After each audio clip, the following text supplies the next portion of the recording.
Welcome to Dear Prudence. I'm your Prudence, Jenée Desmond-Harris.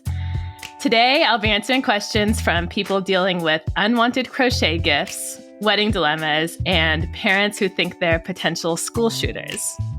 Today's episode is really special because here to help me out is former Prudie, Danny Lavery. He's a co-founder of The Toast and the author of Texts from Jane Eyre, The Merry Spinster, and Something That May Shock and Discredit You.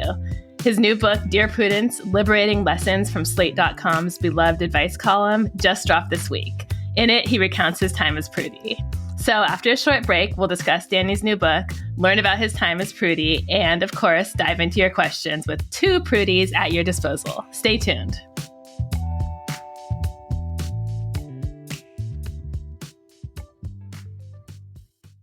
This podcast is brought to you by Progressive Insurance. Whether you're driving, cooking, or doing laundry, Progressive knows the podcasts you listen to go best when they're bundled with another activity, much like how their Progressive home and auto policies go best when they're bundled.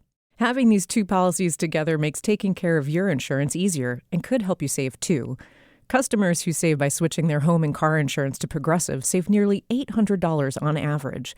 That's a whole lot of savings and protection for your favorite podcast listening activities, like going on a road trip, cooking dinner, and even hitting the gym. Yep, your home and your car are even easier to protect when you bundle your insurance together. Find your perfect combo. Get a home and car insurance quote at Progressive.com today. Progressive Casualty Insurance Company and Affiliates. National average 12-month savings of $793 by new customers surveyed who saved with Progressive between June 2021 and May 2022. Potential savings will vary. Welcome back. You're listening to Dear Prudence, and I'm here with Danny Lavery. Hey, Danny. Hey, Jenée. I'm so pleased to be here. I'm so pleased to have you here. I really, really appreciate it, and I'm so excited to talk a little bit about your book before we get into the letters. First question I want to ask, out of all the millions of letters you answered, and I know there are so many, like I don't even remember most letters the next week, someone will bring it up to me, and I'm like, what? What are you talking about? I know I wrote something to that, but I don't even recall it. So how did you go back and choose which ones to include in the book? Similarly to you, I think I often have decent recall if someone gives me a keyword or mentions the time of year that I answered it. But often it will just say, oh, that sounds like an interesting thought. Mm-hmm. So a lot of what I did was I went back through the archives and I would search for certain keywords myself to jog my own memory. So, sometimes I would just go back and read through several months at a time looking. And then other times I would feel this is going to take me a very long time. So I would just search for things like mother-in-law or boss or breakup or armchair diagnosis. And then I knew I was in for a really good time. So it was a lot of keyword searching. But some of it was what felt the most memorable, what felt the most illustrative, sometimes just what felt like it fit a certain theme once I developed different themes for the chapters. Mm-hmm. But also some of it was just the luck of the draw. I'm sure I forgot some really great ones, and that's just a shame. Are there any topics that you just skipped over because you just never wanted to deal with them again? I think there were a handful. Certainly I wanted to not do too many of the sort of classic, my boyfriend or my girlfriend treats me really, really badly, but I'd really like not to break up with them. What do I do?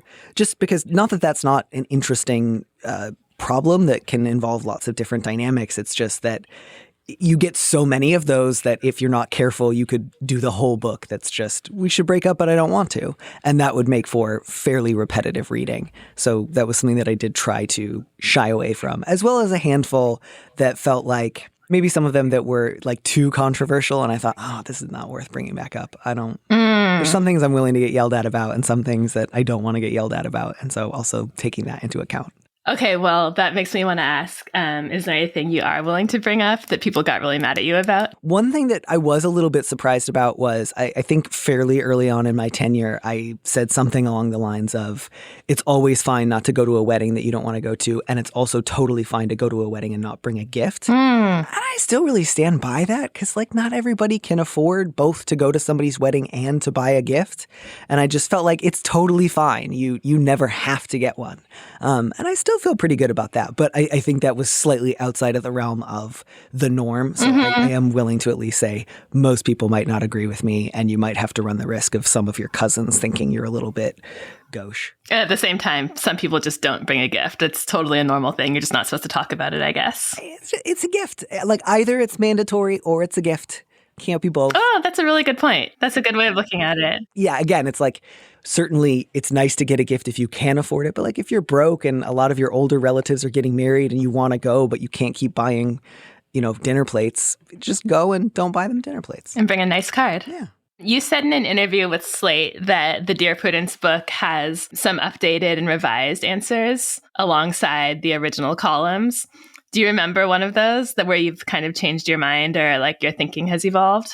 I do, although this one didn't actually end up making it into the book. But there was one letter I got, I think around in the middle of my tenure, where somebody was writing in, trying to figure out how to have, or whether or not they should be frustrated with a friend of theirs who had visited them at home and a chair had broke. And at the time, my answer had just been kind of straightforward. Who knows if the chair was close to breaking or not, but like my general thought is if you break something, you should at least, make a gesture towards helping to pay for it or apologize. And I just heard from a lot of people kind of talking about how a lot of people's home furniture doesn't take into account the fact that lots of people don't it just splits if you go a little bit over a weight limit. That can be really painful and embarrassing. And that was just really useful context. And I don't think that I had written the letter being like, yes, you should chew out your friend and he's a thoughtless jerk. It was just helpful because I had just thought he shouldn't feel any way about it. He should just apologize and offer to pay for half. And then I think I was able to just sort of update the letter of I can actually understand why he feels kind of lousy about that. And if he goes to a lot of places where there are no chairs prepared to support him, why he wouldn't necessarily be like, wow, I'm really sorry, so much as the world doesn't want me to go places and sit down. And that's rough. So I think that was one that was just really useful where I heard from a lot of different people and felt like useful context changed the way that I would have approached the question. But again, that didn't even make it into the book. So I'm sorry that that's the only one I could remember, but it is. But it made it here and it's a good point. Yeah. So I've told you before that I remember becoming a really big fan of yours as Prudie in an era when I feel like the thing to say, in journalism and the popular point of view was, oh, you can't get mad at people for being racist because it's their politics. And we all have different politics. And the important thing is that we have conversations. And, you're not a bad person if you think differently about these issues. And, race may just be one of these. So if your aunt and uncle are huge racists who hate Black people and hate immigrants, well, that's their politics. And the important thing is to have a chit chat about it. And you were just like, no, if you don't like them being racist, you don't have to be around them and you can cut them off. I feel like you have a very clear idea of what you think is right and wrong. And I feel the same way. I rarely don't know what I think about a situation. And I just wonder, how do you think you became a person who had such a clear idea about how you would want to live and how other people should be treated? I appreciate that question. I feel so seen by you in this moment. And I agree. I think usually people who are interested in becoming advice columnists, at the very least, are not afraid to share an opinion when called upon.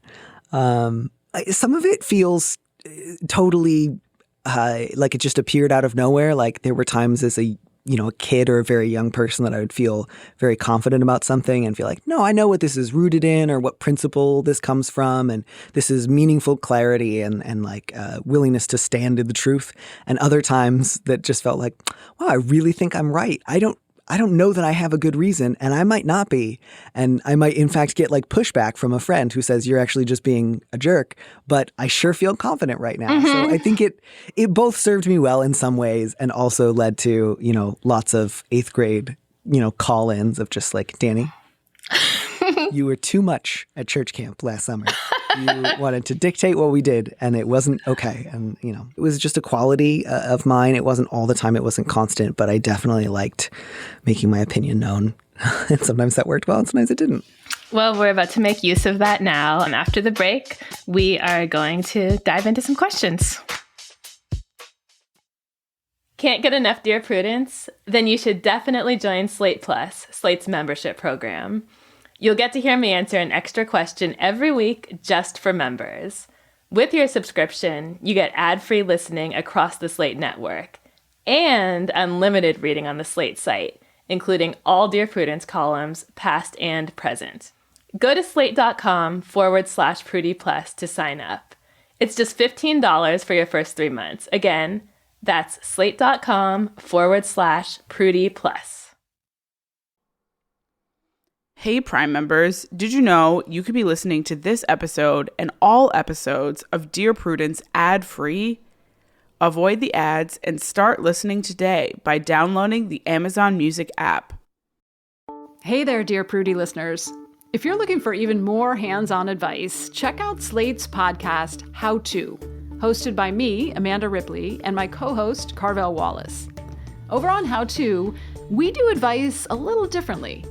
You tell us your toughest problems, and we go look for solutions from the wisest people we can find. Then you get to come on the show and talk to the expert directly. It leads to really insightful and deep and fun conversations. We've tackled everything from surviving a layoff to talking politics with your parents to learning to love how you look. You've got questions, and on How To, we get answers together. Check out Slate's How To wherever you listen.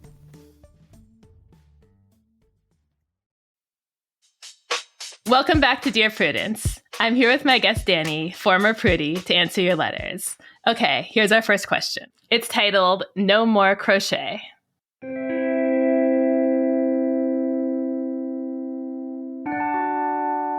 My sister loves to crochet. The only problem is that she likes to give her work on every occasion. Keep in mind, they aren't tailored to the receiver's style. They're just things that she was going to make anyway. I tried to be polite about it at first, but I just had my first child. I'm already overwhelmed by all of the baby items I have, and the thought of more garbage entering my house makes me nauseous.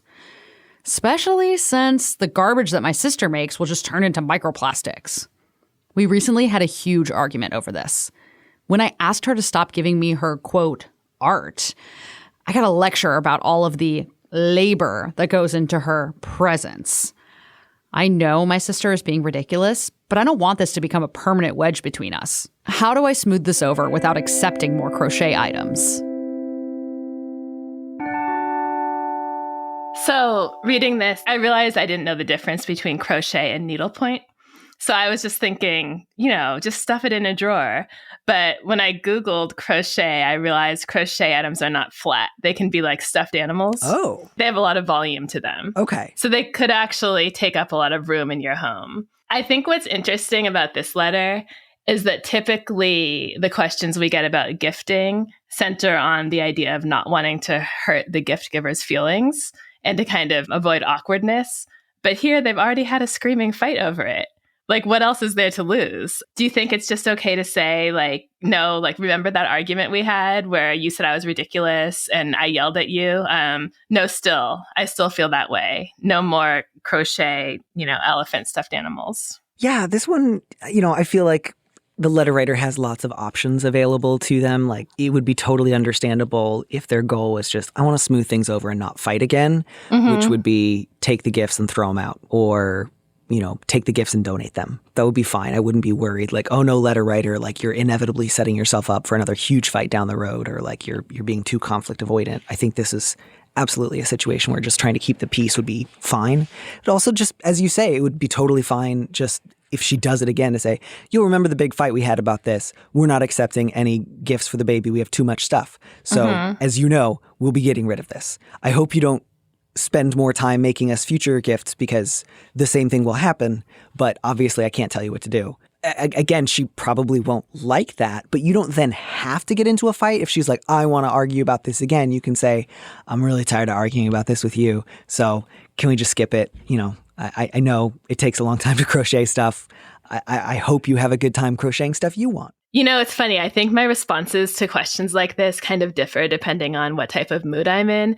And I'm pretty sure when I was writing my notes on this question, I was in a little bit of a warmer, fuzzier mood because I have the note. One day this person will be dead. I was really thinking, come on. Wait, which one? The sister or the letter writer? The sister, yeah. Okay. It's your sister. You love her. She just wants to crochet. I think part of my mind said, can you just take the stuff? do you have a drawer that you can put it in? Is it that big a deal? But I understand what it feels like to just not want any more clutter. And this person is allowed to like have the boundary they want to have. Yeah. So kind of a middle ground I came up with besides, I told you, keep that stuff out of my house. And oh my God, one day you're going to be dead and I don't want to feel bad about this. Let me, put it in a drawer. Is maybe you could agree that, you're going to take the gifts, display them for a very short time, and then donate them. So it turns out people who love to crochet just like love to do it and just want to get rid of the stuff all the time. And there are tons of outlets to donate handmade crochet items. Letter writer, please Google 21 places to donate handmade crochet items to charity and where to donate crochet items near me 2023. So I think a compromise here could be to say, I know you love what you do. I love having an uncluttered space. What I'm going to do is keep the stuff for a limited period of time and then donate it to like these children in the hospital or soldiers or homeless people, depending on what it is. And it's going to find a good home, just not mine. I love, by the way, that you included Google search terms that take into account the fact that Google is no longer any good. So you were like, here are specific numbers and years to try to weed out some of the like SEO farms that have proliferated. That'll get you to where you need to go. But all that sounds really useful. And I think there's something in that too, right? Because it's easy as an advice columnist to go quickly to, have the conversation, set the boundary, lay down the law. Mm-hmm. But it's also, I love that you have a note that's like, now remember, everyone involved in this conflict will be dead someday. Because there's also room here for like, these are two real sisters who presumably love each other and are normally close.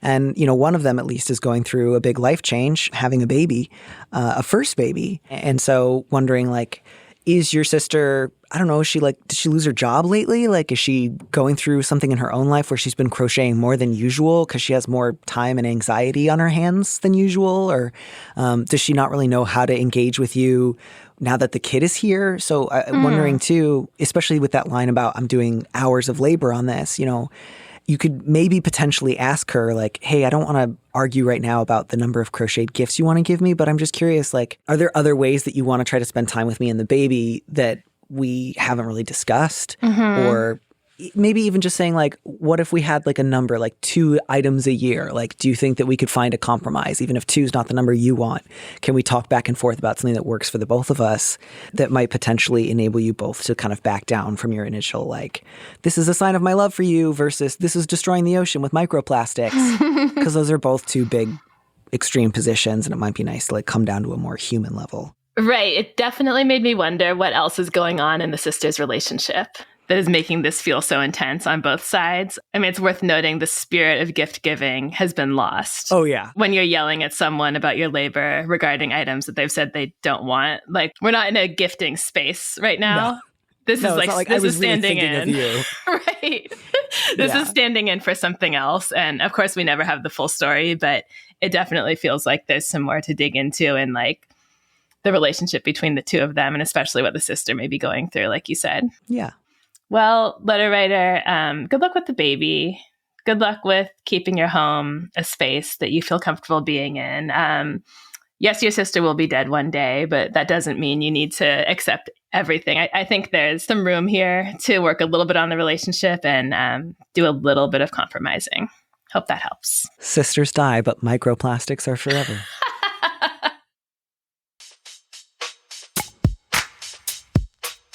This is Dear Prudence. We need to take a break, but when we come back, more letters from you and advice from us. Stay tuned.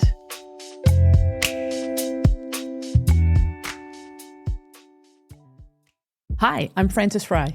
And I'm Ann Morris. And we are the hosts of a new TED podcast called Fixable. We've helped leaders at some of the world's most competitive companies solve all kinds of problems.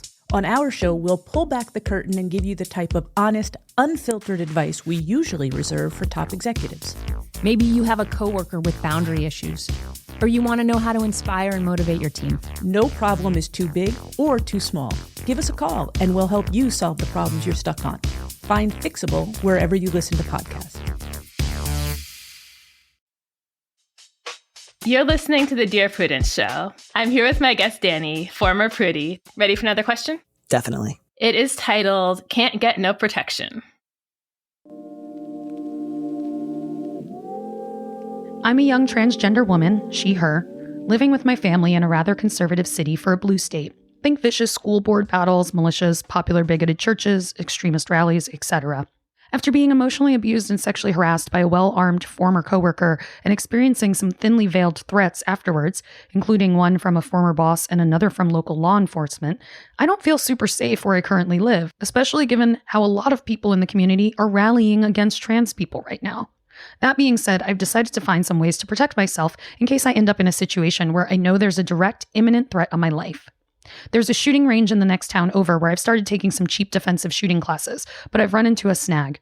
My dad won't allow me to purchase or keep any firearms or weapons in my house, to the point where he is willing to kick me out to enforce this.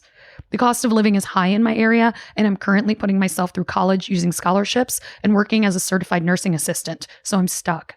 To make matters so much worse, when I asked my dad why this was forbidden, he said it was because he thought I would end up being a school shooter. I was never a violent kid at any point in my life, nor have I ever been diagnosed with any kind of serious mental illness. I kept to myself a lot as a kid due to my gender dysphoria, and I loved video games, including some with guns, but apparently he has always thought I've been capable of mass murder. Needless to say, I am horrified by this accusation, and this whole ordeal has sent me into a spiral. How am I going to protect myself if one of these people decides to go after me? And how in the world do I handle the fact that my dad, someone I love and trust, thinks I am capable of murdering children? Hey everyone, this is Danny. Before we get into our response, I want to mention that we recorded this conversation before the Nashville school shooting, which is why you won't hear us bring it up in our conversation. Our advice remains the same, but we know that the letter writer's situation has likely become even more difficult.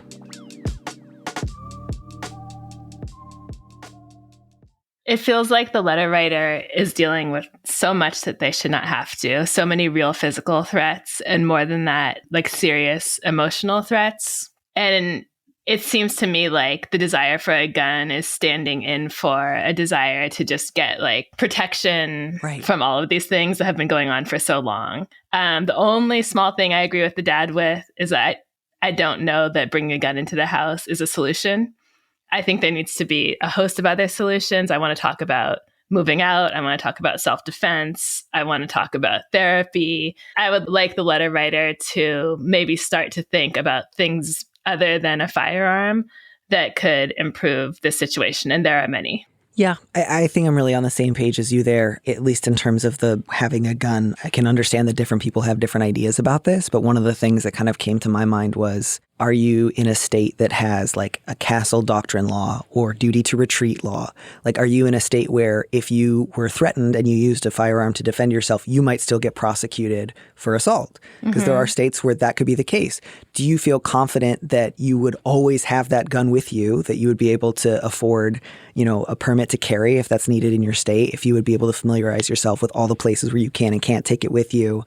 And do you feel like I would always have it with me ready to go, but also have it like safely enough stored that it's not about to like just go off in your coat pocket? Like the number of things that have to be perfectly lined up for you to be able to like assess a threat, get your gun, use your gun safely, decide whether or not you're going to try to like disable or kill someone who's trying to hurt you. It's just like so many things can go wrong.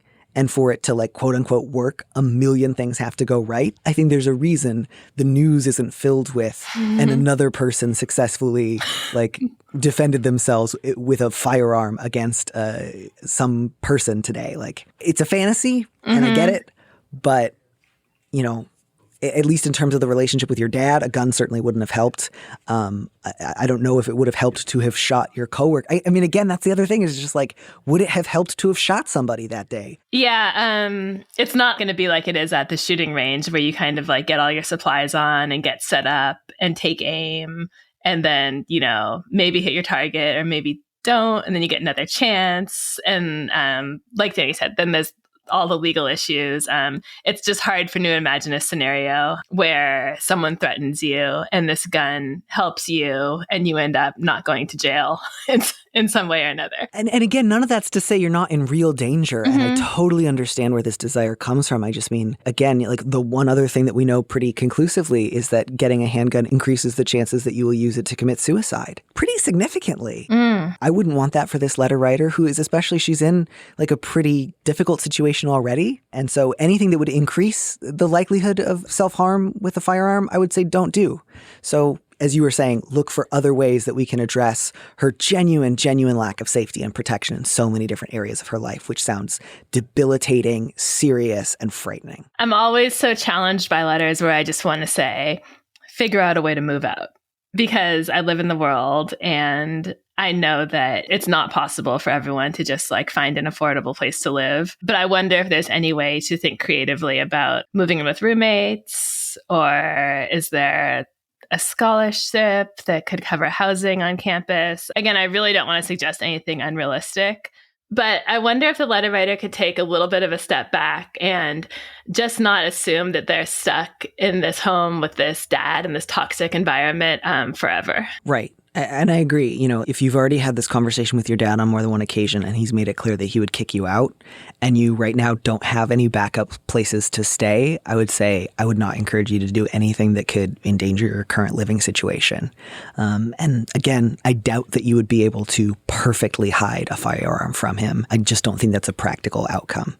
So I would suggest, not that you can't continue going to the range, like if it helps you feel more competent, and if someday when you're in a different situation you decide that you would like to own a gun, I certainly can't stop you. Again, if these classes are helpful to you, do it. But don't buy one because you don't have a safe, reliable place that you can store it. And that, I think, would be part of responsible gun ownership, is if you said, I want to be a responsible gun owner, but I'm going to have to hide it. And if anyone finds out that I've got it, I won't have a place to live. That's not responsible. To be clear, I want her to move out because I want her to get away from her father, who clearly sees her as a person who has something wrong with her.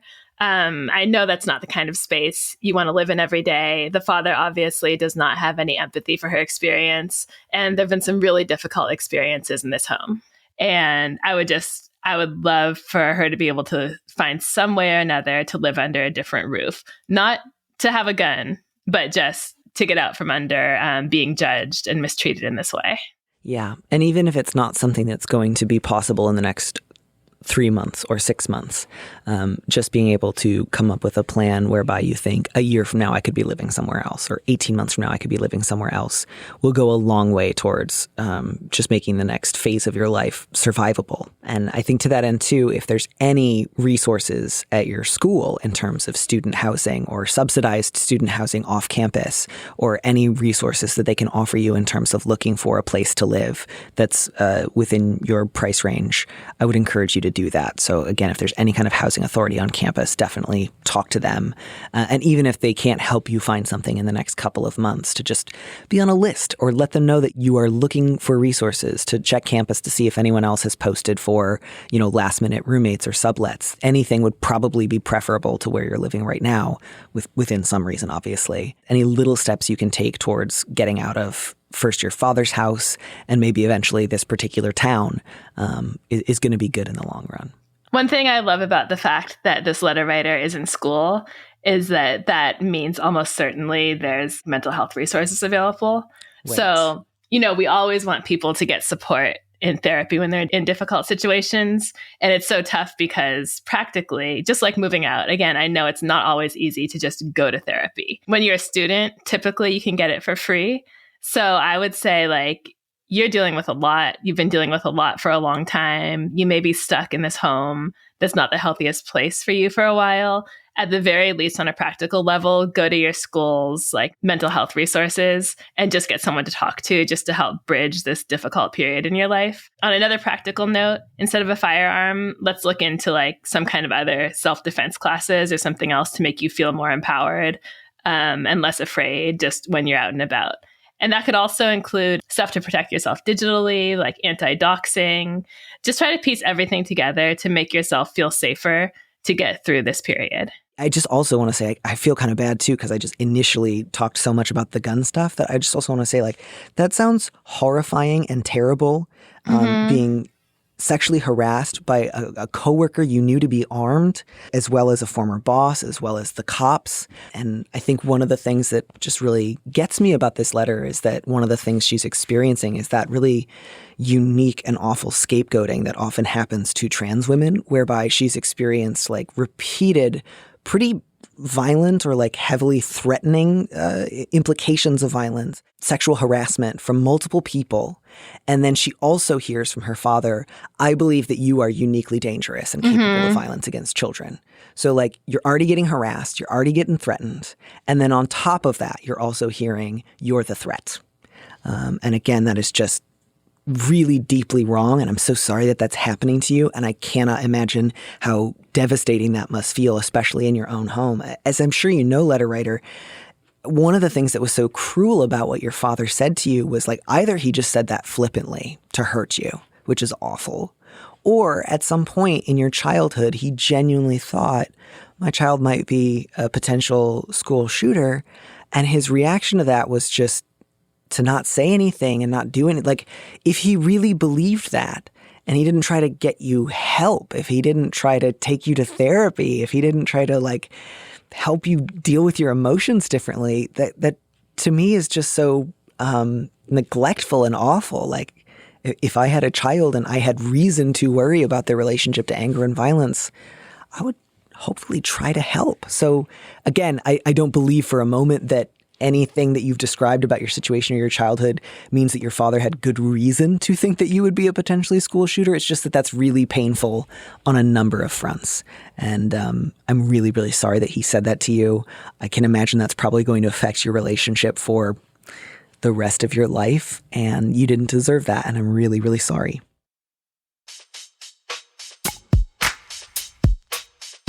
You're listening to the Dear Prudence Show, and when we come back, we'll be reading more of your letters. Stay with us.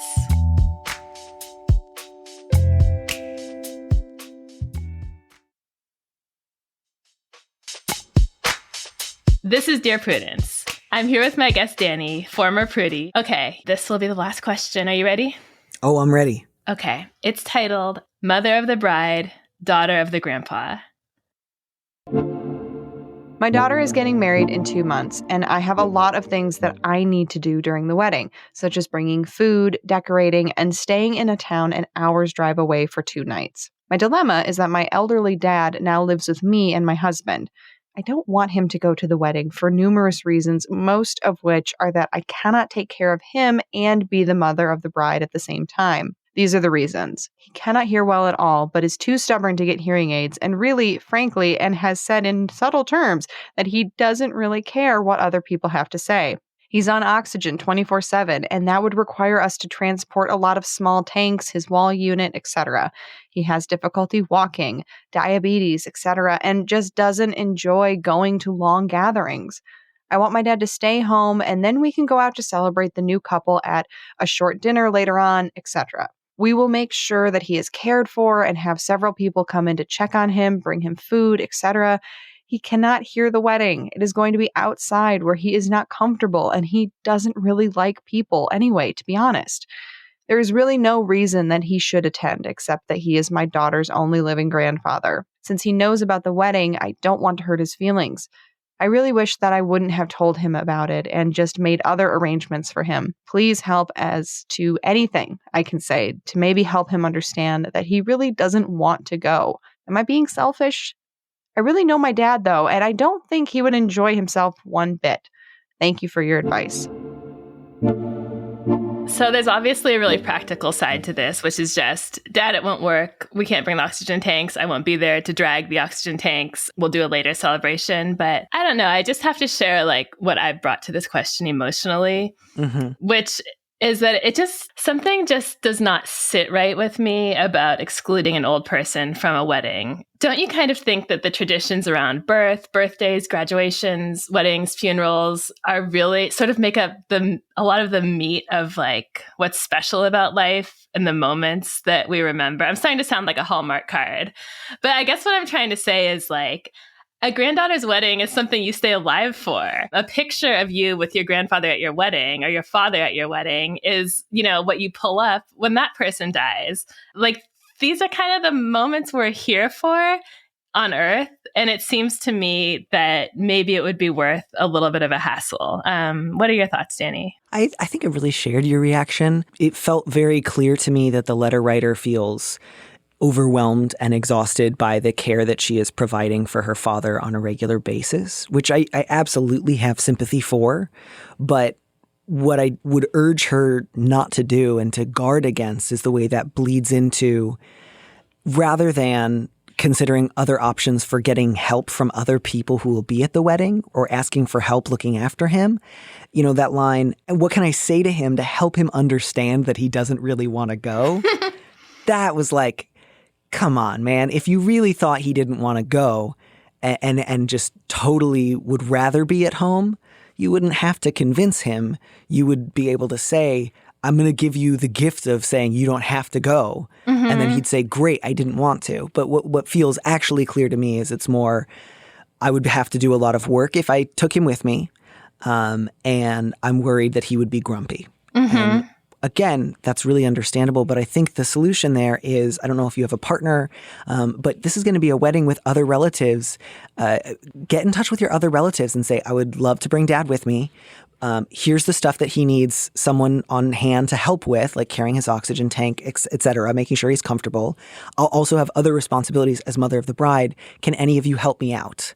Absolutely. Rather than, how do I convince him he'd rather sit at home? Because again, like letter writer, I think even though he's going to be kind of grumpy, even though he's probably going to have moments where he can't really hear and is, gruff, he would like to be there. Right. And I think that you should. I think you would feel, frankly, ashamed of yourself afterwards if you didn't bring him and you knew that he wanted to go. And I don't want you to feel that way about your kid's wedding. Yeah, I'm all about assigning different people tasks at weddings. Surely there's a 17-year-old cousin who isn't really going to be having fun during the wedding anyway, who can be assigned to sit by his side for, 45 minutes or an hour, and someone else who can do a different block of time and just help with whatever, needs to be carried, or someone needs to bring a glass of water or whatever it may be. And also, I see nothing in the letter that says he's not like mentally or cognitively sound. Mm-hmm. So I do think this could be a conversation. Just, Dad, I want you to know that I'm going to be really busy at the wedding. I can bring your oxygen tanks. I'm going to have some other people help out with whatever needs may come up throughout the day. And I just want to put on the table that it's going to be hot. People are going to be talking to you. We're probably going to stay until the end. And it just might not be a really comfortable day. And I just want you to know that and know what you're in for before we RSVP. And so he can say yes or no. And then if he is grumpy, he's grumpy. It's not the end of the world, right? Yeah. And I would even, encourage the letter writer to maybe ask her father, how does this sound to you? Rather than I bet you're going to be uncomfortable. You can even ask does it sound better to you if we go check into the hotel, you come for the ceremony, stay for a while, and then have somebody take you back to the hotel before I go back? Would you like for somebody to drive you? Would you rather say no, this is important to me. I want to be there even if I'm uncomfortable, and I want, a couple of cousins on hand to bring me water and a fan and make sure I'm in the shade and basically, make me comfortable. Ask him. Because my worry is that the letter writer would frame this in a way that made it really clear the answer she wanted, which would be now, Dad, you can come, but it would be a lot of work. Mm-hmm. And I don't think you'd really like it. And I'm making it very clear that it would be an inconvenience for me. Mm-hmm. Now that you have all that information and I'm your caretaker who drives you places and you know what I want, give me an honest answer. Right. That would be a mistake. So really do ask and listen. And again, if he's I'd love to go to the ceremony, I'd love to stick around for half an hour, and then yes, absolutely get somebody to drive me back to the hotel and help me put my feet up, do that. But if he says I want to go and I don't want to just be left at home because I have needs, right. I would really encourage you to listen to that. Because again, I have so much sympathy for I'm looking after my dad 24/7 and it's a lot. But the answer to that I need more help rather than I want him to just mostly sit in the living room like he is himself a piece of furniture. Because I got to say, someday I'm going to be old, I hope. Someday I might have a lot of different illnesses. I, again, kind of hope, right? Like it's better than the alternative. And I don't want people just to treat me as like, now that you have a lot of needs, you're just an inconvenience. And I wish you would turn off like a piece of furniture. Again, not that the letter writer is saying that. I just feel like that would be kind of coming through. And so again, the answer here is get more help, not tell your dad to shut down. Right. And still do the small celebratory dinner afterwards, in a place where he can actually hear and he can have a conversation with the bride, but do that in addition to, not instead of, at least some kind of appearance on the actual wedding day. Yeah. So again, just a lot of sympathy for, he also sounds like he was maybe a pretty curmudgeonly guy before he had health issues. And it can be really challenging to care for someone even who's in, great spirits. And it's sometimes just takes a toll, but that doesn't mean it isn't worth doing. And I hope you continue to ask for more help rather than just say, no, I can handle it and then feel angrier and angrier, because that would be bad for you both. Absolutely. And this is one day when there's going to be so many able-bodied adults there with nothing else to do. So ask for the help.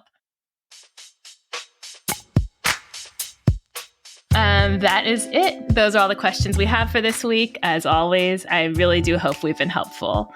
Thank you so much, Danny, for being here. I knew it was going to be fun, but it's just so good to talk to you. And also, thank you for leaving the job. I've really been enjoying it. Oh my gosh. Thank you so much for enjoying it. I was just so thrilled to see you get it. And it's been such a joy to get to enjoy the Dear Prudence column as a reader once again. And I'm so stoked about the show. So thank you for being fantastic and for having me on the show. And hopefully everyone listening feels like they can either ignore all their relatives forever or cultivate patience and a servant's heart. Go get your copy of Danny's new book, Dear Prudence, Liberating Lessons from Slate.com's beloved advice column.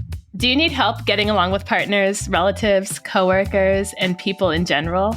Write to me. Go to slate.com/Prudie. That's slate.com/PRUDIE. The Dear Prudence column publishes every Thursday. And you can join us for the Dear Prudie live chat on Mondays at noon Eastern. If you'd like to hear your question answered on the podcast, we're looking for letter writers who would be comfortable recording their question for the show. You can stay anonymous. Dear Prudence is produced by Sierra Spragley Ricks. Editorial help from Paola de Verona. Daisy Rosario is senior supervising producer, and Alicia Montgomery is Slate's VP of audio. I'm your Dear Prudence, Jenée Desmond-Harris. Until next time.